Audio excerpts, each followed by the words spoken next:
plaintiff, Shanice Kidd, says she and the defendant were friends with benefits, and Shanice ended up getting pregnant.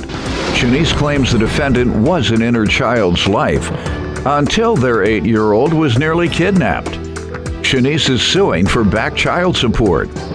Defendant Tyrus Walker says when he met Shanice, she was dating a woman, and after she gave birth to their daughter, Shanice said she wanted to raise the baby with her girlfriend.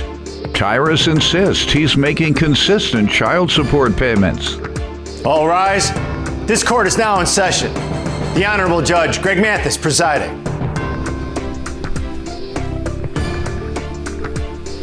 You may now be seated. Start with you. Hi, I just want to start off by saying I am a huge fan of you and Doyle. I watch you guys like 10 times a day. Thank you. And everything. All right. Okay, I want to start off by saying I met Tyrus back in 2006, at which at the time I was in a relationship with a female who was incarcerated, but me and Tyrus decided to continue to be, friends with benefits. So going forward, in 2008, when I had Tyrus's daughter, I didn't want to have the baby at first because this was my first child, but I decided to keep her because when I found out I was pregnant, Tyrus told me that he actually got me pregnant on purpose because he wanted me to stay in his life, Your Honor. And did you? No. I did not because That didn't work. It didn't work because he decided to leave. Like once I had my baby, he was in and out of her life, And I didn't understand why because he told me he wanted me to have the baby, and I kept it for the sake of him saying that and his family saying that they were going to be there for me and the child, which his mother and grandmother were, but I didn't see him over the course of years. He was in and out, in and out. And I want to say going forward in 2017, my daughter actually almost got kidnapped on the west side of town. I did bring the article if you want to see it. It was on the news. And what city? This was in Chicago, Illinois, on the west side of town. I actually took my daughter, my nephew, and my mother's house to use the restroom, and when I came out, my child had told me that a man had placed a bag over her head. And, I rode around, I couldn't find who did it. I called the police, and it just was an unsolved case. They put a bag over her head, but she fought the man off. She fought him, she was screaming, she was out there riding a bike, and I came back out, and she was looking very scared. So I asked her what happened, and she told me that somebody had walked past and put a bag over her head, and she kicked him off and fought him off and stuff. At the time, there was a lot of other things happening in the neighborhood regarding kids, almost getting kidnapped and stuff. So I'm just grateful that she didn't get snatched. She was a fighter, and she actually fought the man off, and I don't know what happened with that situation, but I did show him the next day on my phone at child support court, and he was kind of distraught, and he was real sad and showing a lot of emotions. So I think that's what made him come around and start to be in her life more today. He's picking her up and doing what he needs to do now that he wasn't doing, before. So good. All right, let me hear from you. All right. I met Shanice in 2006, 2007. When I first met Shanice, she had a girlfriend at the time. Like she said, we were friends with benefits at the time. She ended up getting pregnant. So when she ended up getting pregnant, she told me she wasn't keeping the baby. I was excited, when she told me she was pregnant, I was excited, my mom was excited, but she said she wasn't keeping it. So that's what kind of, separated our friendship, because we was real tight. As time progresses, I got to seeing how she getting big, she was starting to get bigger and bigger and bigger. So I approached her one day like what's going on? Shanice, why you don't want me to be in a baby life? What's going on? She told me that she wanted to raise the baby with the girl she was with at the time. that's because he already had an understanding, Your Honor, that we didn't break up on bad terms, me and the girl. She said she wanted to raise the baby with the girl she was with. So it kind of crushed me. So I couldn't do nothing about the situation. So I let time passes. Her mom gave me a call Shanice having a baby at the hospital. So I'm like, is it okay if I could come? She was like, yeah, you come. So when I got up to the hospital, her mom was there, her dad was there, and her and the girl. And that's not true, Your Honor. So when I get up there, I saw the girl or whatever, I let it slide because I was just so excited to see the baby. So I went over there, I picked up the baby. I looked back at her mom, I'm like, what's the baby name? She was like, her name is Shania Minnie Kid Harris. I'm like, Harris? She was like, yeah, that's the baby last name.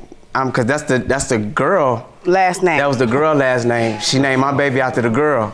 So, after her girlfriend. Yeah, after yes, her I girlfriend. did. Man, So- he knew this. We was never in a relationship. He Man, knew I so was it having a kinda baby for crushed the me. girl that I was in a So that's relationship it. with. I understand totally. You were devastated and didn't want to experience that pain every time you're around. And I'm glad you've adjusted now to the extent that you can. So with regard to the money, though, that didn't stop you from sending the check. Your Honor, can you I were ask something associated else? with the family. Why couldn't you send the check to the parents or the grandparent? If you live why around the weren't you corner. paying child support? That's what she's suing you about. Okay, in 2018, child support case was, in 2018, the judge had told me I had to pay $312 for the child support, which was filed in 2016. So, I work overtime just to even make $600. $600 how often? Every 2 weeks. Okay. So, I work. How much do you bring home? I only bring like $500 home every 2 weeks. Okay. So And I get paid like $12 an hour. And you're telling me you haven't because of low pay? No, I've been paying my child support. It's just the permit from 2016 that they told me I had to pay. It's just the back pay. The judge had told me I had to come to court February 27, which was 2016. But I had showed her proof that I got caught in a fire and everything, and I had showed her my Red Cross papers and everything, showing and proving her that I got everything right here. Showing proof of what? Of the fire. That his mom's house caught on fire. I didn't. What does that have to do with paying out of your check I didn't for have the baby that you made? I didn't have a job or nothing at the time. Okay, so that's why they gave you an arrearage so that when you get a job, you have And to they pay. gave him time to find a job, like But months. it took me a long time to just get my birth I understand, certificate, and Social that's Security why card. they make you pay the back pay. Okay. Because of all these excuses that you have for not being able to pay at that time. House burned down, fine. Unfortunate. It's a bad thing. But you still gotta pay whenever you do get the money. Unemployed, terrible. When you do get employment, you gotta pay for what you didn't pay when you were unemployed. My name is Shania Minnie Kid Harris. I'm like, Harris? She was like, yeah, that's the baby last name. Cause that's the girl last name. That was the girl last name. She named my baby after the girl. So After her girlfriend. yeah, Yes, after her I did. girlfriend. I understand totally you were devastated and didn't want to experience that pain every time you're around, and I'm glad you've adjusted now to the extent that you can. Plaintiff Shanice Kidd has a child with the defendant. But the defendant claims when she got pregnant, she said she wanted to raise the baby with her girlfriend.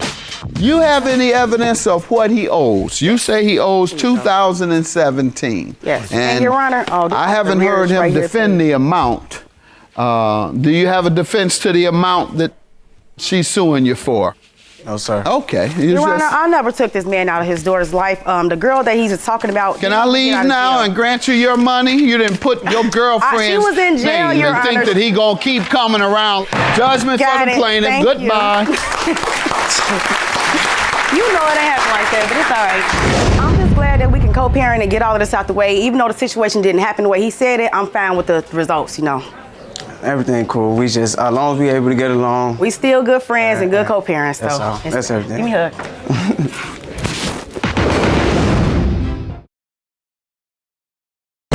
Plaintiff Al Robinson says after paying $3,000 for a French bulldog, he hired the defendant to train the pup. Al claims the dog stayed with the defendant for 2 weeks, but she failed to teach her basic commands, so he's suing for breach of contract. Defendant Miranda Uri says she's been a certified professional dog trainer for 2 years, and she agreed to work with Al's dog for 14 days. Miranda insists she trained Al's dog and therefore owes him nothing. Start with you. I purchased a puppy, a French bulldog, paid $3,000 for the dog. A friend of mine at work also purchased a bulldog kind of around the same time. So when we come to work, we'll discuss our pups, saying that he was having a lot of issues with his dog, using the bathroom in the cage and not listening and crying at night. I'm like, well, my dog do pretty good.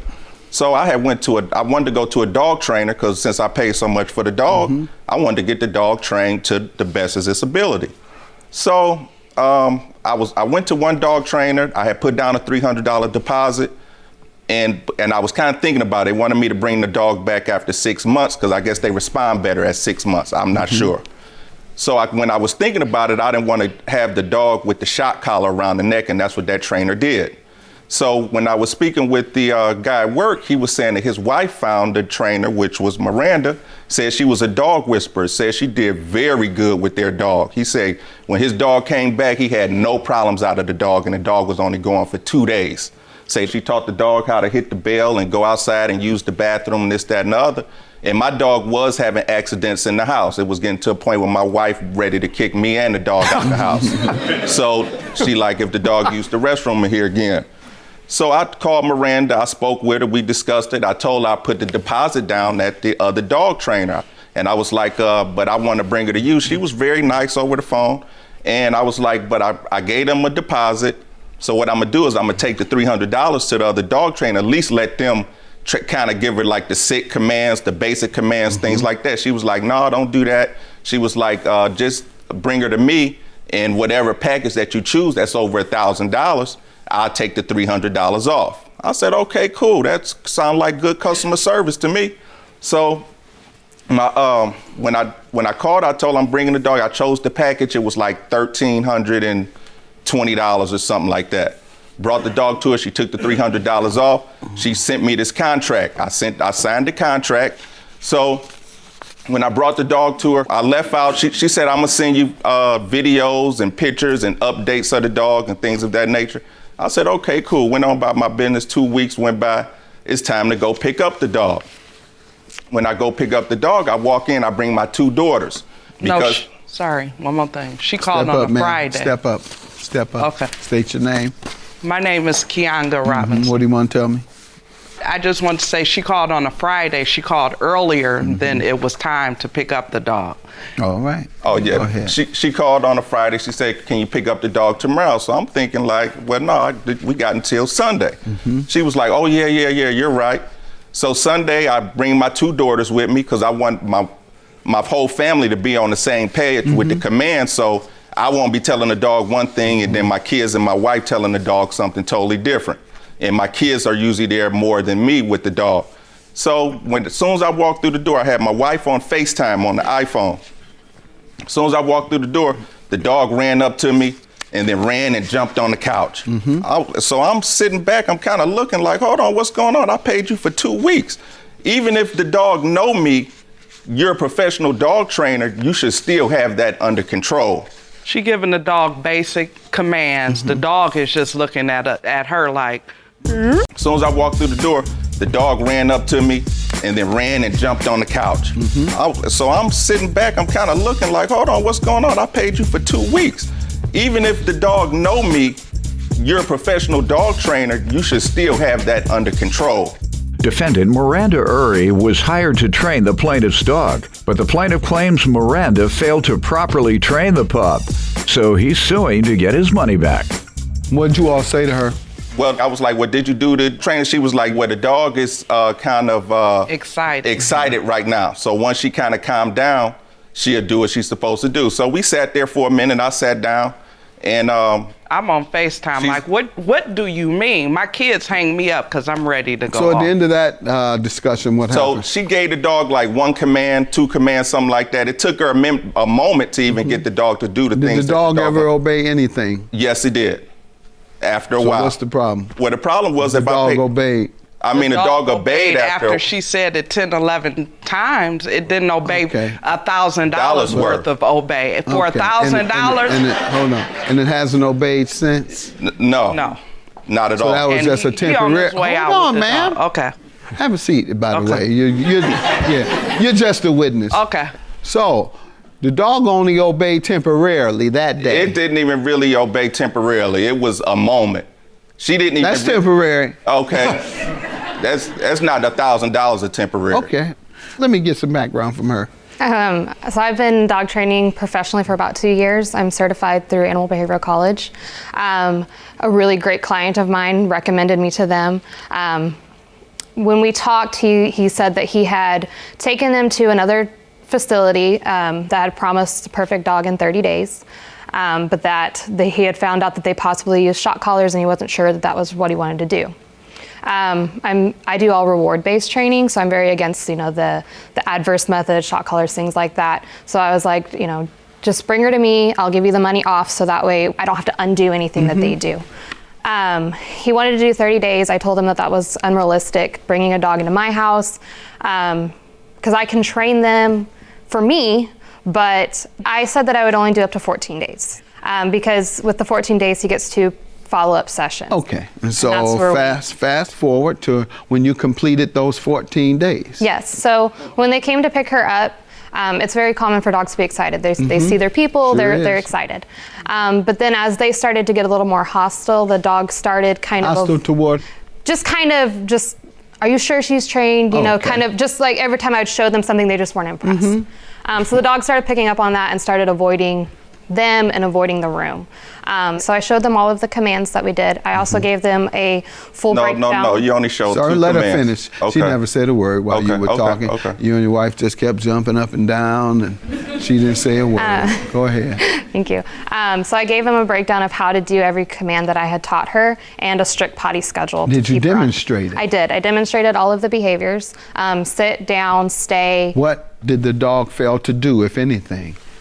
She did it. It wasn't like automatic, like robot. And I spoke with him about that because Did the dog fail to obey any of the commands? No, Your Honor. All right, so the end of the session, what was said?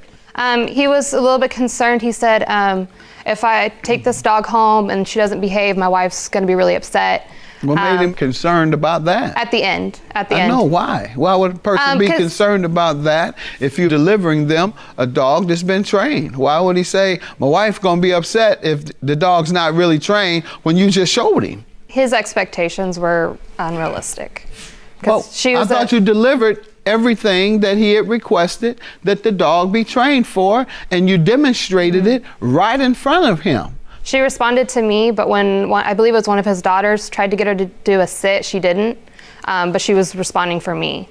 And that's what those private follow-up sessions are for, is to teach them how to do it. Okay, now let's stick with this session. Let's stick with the delivery. So now you're telling me that the dog didn't follow all the commands, followed all your commands. Yes, she wasn't asking for the command correctly. Okay. And so did you tell them how to ask? Yes. And it worked immediately? She stopped trying at that point. Stop trying. She only had to do it one time.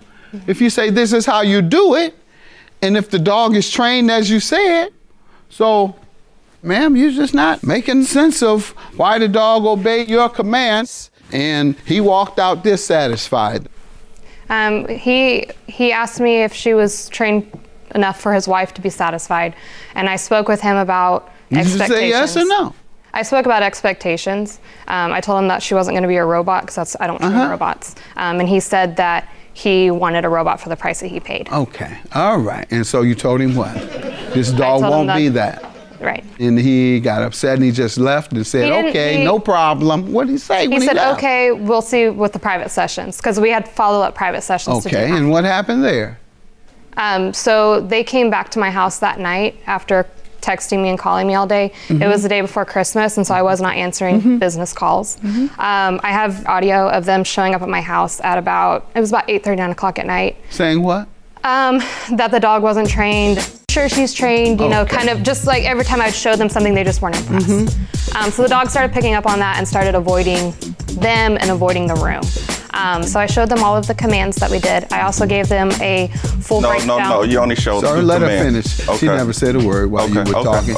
You and your wife just kept jumping up and down, and she didn't say a word. Defendant Miranda Uri was hired to train the plaintiff's dog, but the plaintiff claims Miranda failed to properly train the pup, so he's suing to get his money back. How did that conversation continue? I have audio of it. We have audio we can play? Yes. All right. So you into robbing people? Is that what you're robbing people? Come on, back. If it was something that was serious, come on, you guys could have texted me. She's not following the commands. So why isn't she following the commands? You're telling me when you come these next 2 days that she's going to follow the commands, then I'll feel good about my $1,000. Okay, so we'll see you on Wednesday, right? Absolutely. Okay, as long as them 2 sessions work, you good. If not, we're going to have to take it to court. I'm just telling you. Okay, what happened on Wednesday? So on Wednesday we had really bad weather, so I texted them and let them know that we were going to have to reschedule. They didn't respond back about the session. All they responded back was that they wanted evidence that I had trained the dog. Because the file was too big, I was not able to send it, and I did not have internet. Couldn't send the file. Right. And the way that they approached me. Was there another date set? No, they never responded back after that. Okay. And you say the way they approached you? The way they approached me at my house, I was terrified of them. Sir, how long after the weather prohibited her from training the dog did she reach out to you? How many days, weeks later? None, 0. You say she never did. Do you have evidence that you text them to reschedule? No, we didn't talk after that. Why didn't you text to reschedule? At that point, I just didn't think they were going to. Okay, we're going to give them their money back then. You should have texted to reschedule. I'll grant you your judgment. Judgment for the plaintiff. She never followed up, and she said by that time, whatever the belief she had is not a legitimate defense. Have a good day. Judgment for the plaintiff. Thank you. Getting your money back. No, I just want to say no hard feelings or anything like that. I think customer service is a big part of a business. I'm just glad for $1,000 that we got our money back, because for $1,000, your dog shouldn't not have basic commands. And I'm just glad that he ruled the way he did.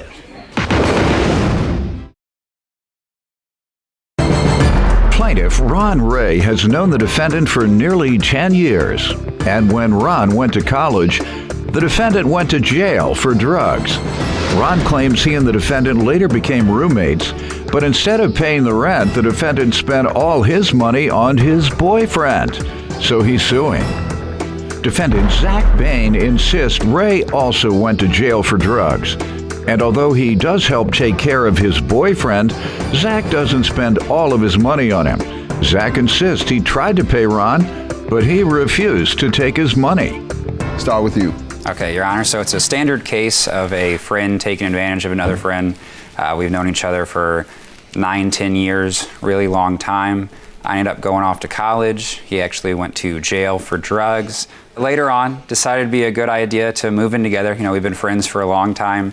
At first, it was no problem at all. You know, January was fine, deposit, first month's rent. What was the agreement? The agreement was for a year long. It was for $1,500 in rent plus all utilities. $750 each? It was $500. We have a third roommate. Okay. And again, you know, January was fine, no issue. February came around, things got a little weird. Started falling behind on bills, spending all his time, all his money, going out with his boyfriend, not living up to his portion of the third of the rent. I actually had to cover him, which wasn't an issue at first. I've known him for a long time. Got a check from his grandma for his portion of rent. You know, when your grandma's paying your bills, you messed up, something's a little wrong there. Things got worse. You know, time went on. He kept saying he was going to pay. He didn't end up paying. So what do you think? His boyfriend was taking his money? Well, you know, they go out together to eat. So he's tricking it off on his boyfriend. Well, no. I mean, the thing is that, you know, when you have the bills, you put your priorities first. I have a girlfriend. I still take care of my bills. You know, I have student loans. I'm in grad school. I put my priorities first before, you know, you come out, going out to eat, going out to drink when it comes to all those things. Correct, and that's typical. But when you got a relationship where there's an imbalance in terms of the spending habits, you're lavishing gifts on them regardless of the consequences, then that's a little something different. Plaintiff Ron Ray says he and the defendant were roommates, but instead of paying the bills, the defendant spent all of his money on his boyfriend. So let me hear from you, sir. He says you're tricking off your money with your boyfriend and not paying your rent. Now, I'm putting it plainly. He's trying to talk nice about it. That's what he's saying. I don't know whether you know it or not. Go ahead. It's very untrue. So I do take care of him, definitely, but not to that extent. So Ron and I do go back pretty far, about 10 years or so. He was also in the same boat as I was with the drugs and jail time. So we had our jail also? I never went to jail, Your Honor. Yeah. I had no issue with that. Well, go ahead. Anyway, he was a dope fiend. Is that what you're saying? No, it was a business drugs. back in the day. Huh? Back in the day. You mentioned it. Well, sir, you act like you want to be evasive now. You mentioned it. Thank you. Well, go ahead. Don't mention something you're not willing to expound on. Well, go ahead, son. Either way, I did cleaned my act up 6 years now. Cleaned up. I take it very seriously. As far as when we moved in, what was the agreement? The agreement was we all pay $500 each, all three of us. I was paying him through cash, Ron. And then I did get behind in March. I was in between jobs, got back to my old job, and he ended up refusing payment. Why? He would prefer me to leave. He told me that it was time to go. What month was this? When was this? This was March 19th, I believe, middle of March. March 19th, he said, don't pay for the month of March? Correct. He said that. Aren't you? Isn't rent due before March 19th? When is rent due? Thank you. Yeah, it was at the beginning of March, middle of March, somewhere around there. What was middle of March? The rent due? The rent was due on the 1st of March. Right. Yeah. And you say he told you don't pay for March. Correct. 19 days after being there in March. Yeah. He would prefer me to leave even though we were both on the agreement. And what did you do?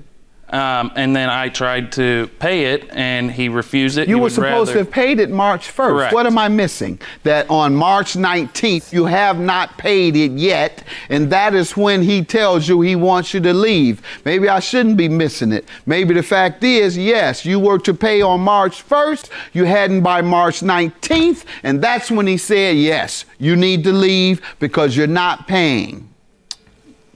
And on my end here, before that even happened, we had a lot of disagreements as far as the home. You know, it's like a college home, a frat house. I went to college.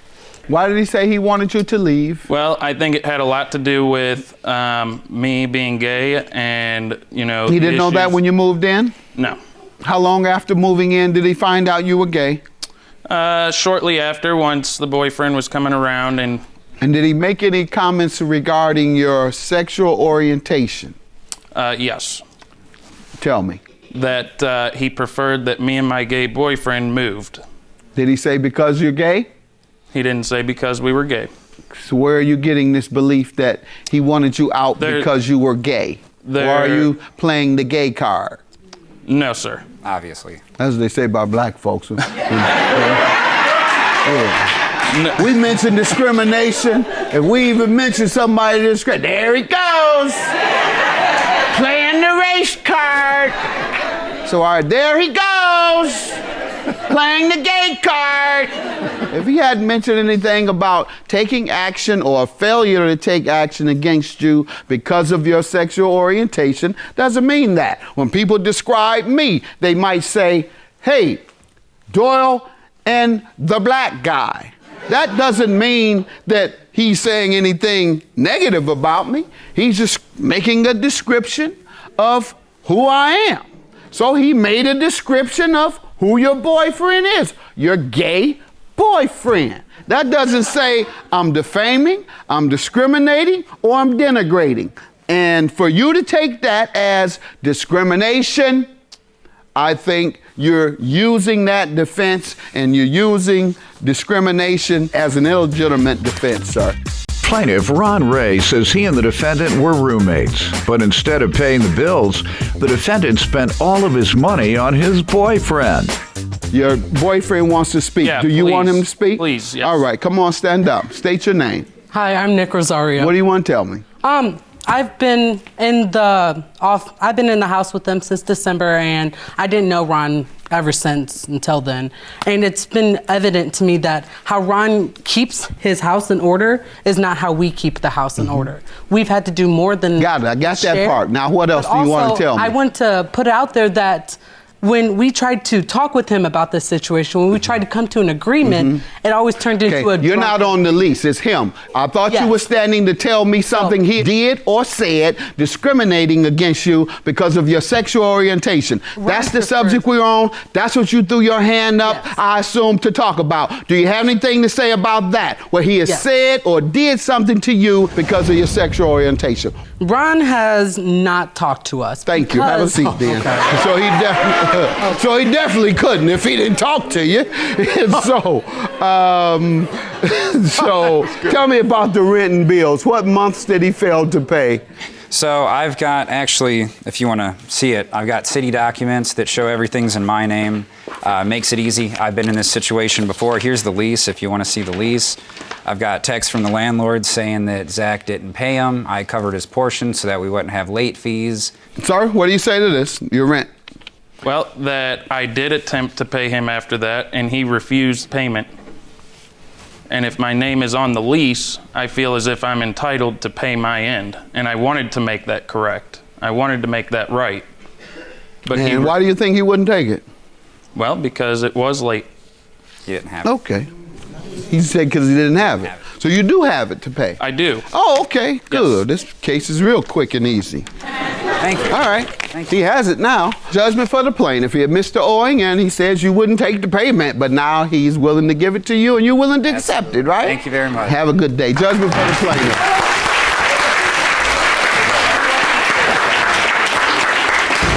I don't care if you're a horse. If you want to pay your bills, move in and pay your bills. That's all I ask. Just don't owe me money. Well, I just have an issue with people not being able to clean, and I have to be a parent when I'm living with somebody, so that's really all I have. And then also, I feel like even having a roommate, since I've had a roommate in the past, this is not a roommate, this is a pig. Plaintiff Jamal Caver met the defendant when they were in a social club together. And years later, she reached out to Jamal for help.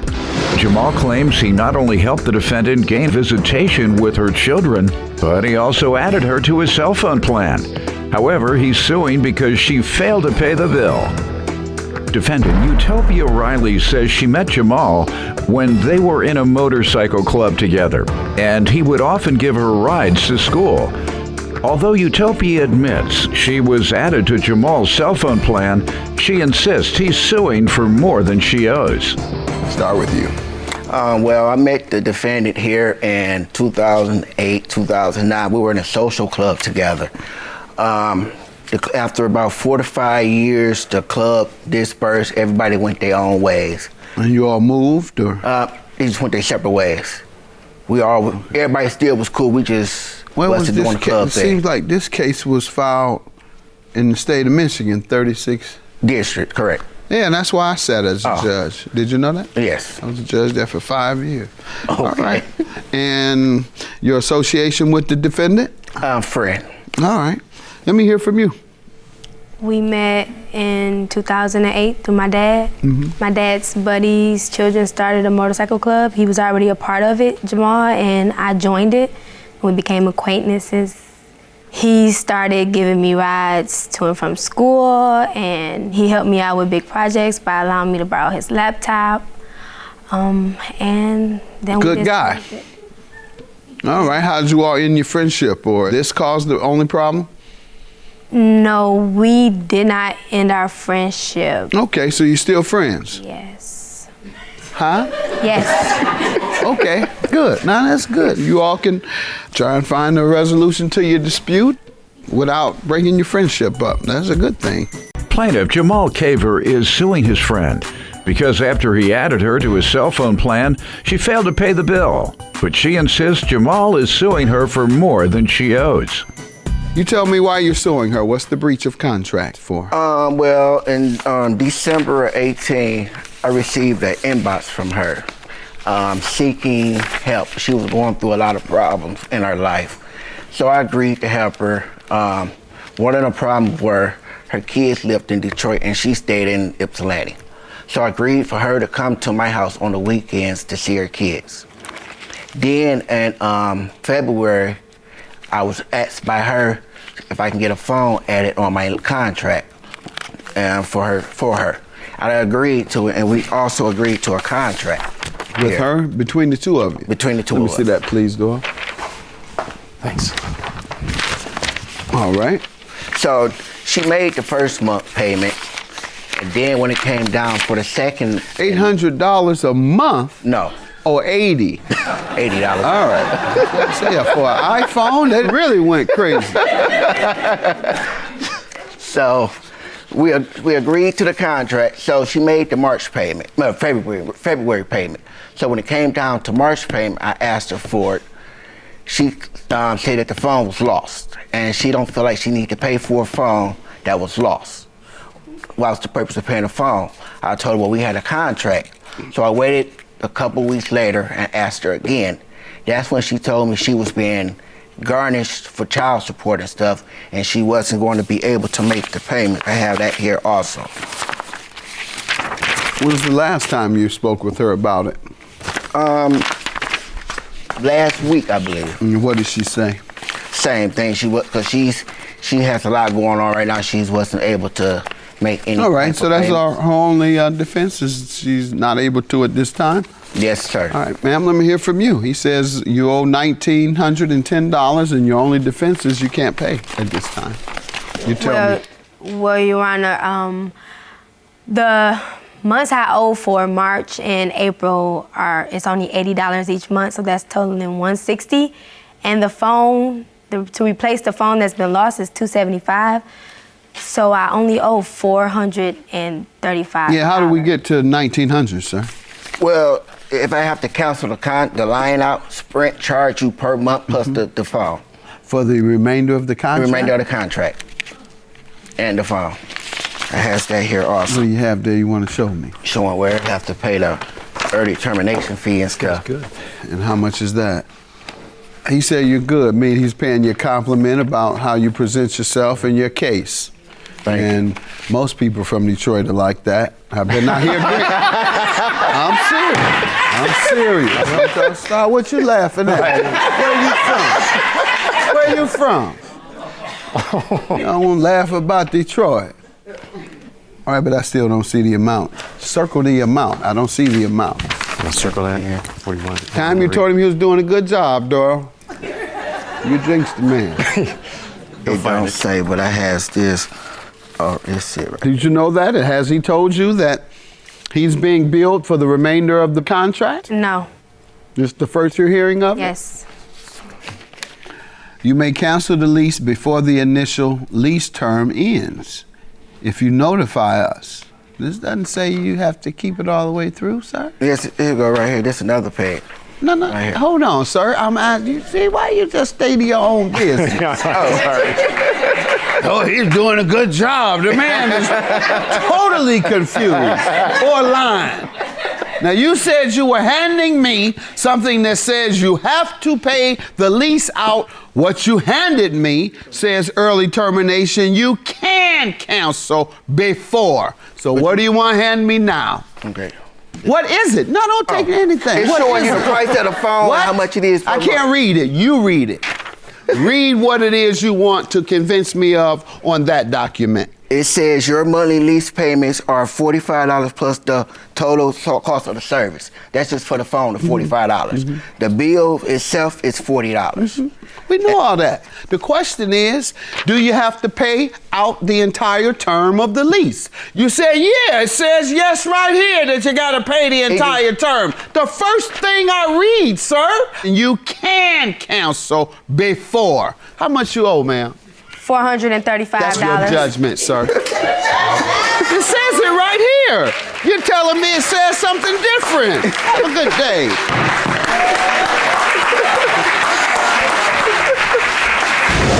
We're still friends, I guess. Yeah, we're still friends. It's just $435. It's not that big of a deal.